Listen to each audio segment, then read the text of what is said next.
नमस्कार, म सोभिता गौतम।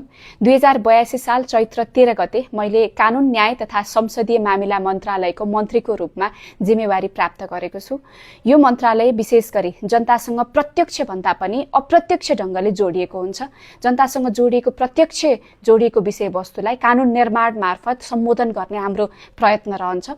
यस मन्त्रालयमा मैले पहिलो निर्णयको रूपमा जबरजस्ती करनी र जबरजस्ती करनी पश्चात हुने हत्या जस्ता जघन्य अपराध, यौनजन्य कसुर र बालबालिकासँग सम्बन्धित कसुरहरूमा विशेष गरी संलग्न व्यक्तिहरूलाई दण्ड सजाय गर्ने, कारबाही गर्ने लगायतका विषयवस्तु र पीडितहरूले शीघ्र न्याय पाउने विषयवस्तुहरूमा हाम्रा कानुनहरूमा कहाँ अवरोध छन् ती कानुनहरू पहिचान गरेर तिनलाई संशोधन गर्ने उद्देश्य अनुरूप पहिला सुरुमा ती कानुनहरू पहिचान गर्नको लागि एउटा अध्ययन कार्यदल गठन गर्नुपर्छ भन्ने ठानेर एउटा अध्ययन कार्यदल गठन गरेको छु। पहिलो निर्णय मेरो त्यो रहेको छ। अब त्यो अध्ययनबाट आएका निष्कर्षहरूमा टेकेर हामीले कानुन निर्माणलाई अगाडि बढाउने हामीले उद्देश्य राखेका छौँ।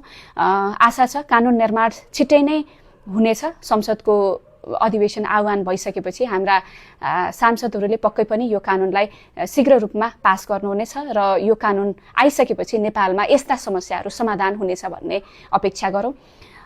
र हाम्रो मन्त्रालय कानुन र न्यायसँग सम्बन्धित भएका कारणले गर्दाखेरि कसैले पनि कानुन र न्यायसँग अहिले भइरहेका कानुनहरूबाट न्याय पाउनु भएको छैन, कहीँ समाधान गर्नुपर्ने विषयहरू छन् भनेदेखि सुझावहरू पठाउनको लागि पनि म अनुरोध गर्न चाहन्छु। यहाँहरूसँग म निरन्तर जोडिने रहनेछु। हवस् त, धन्यवाद।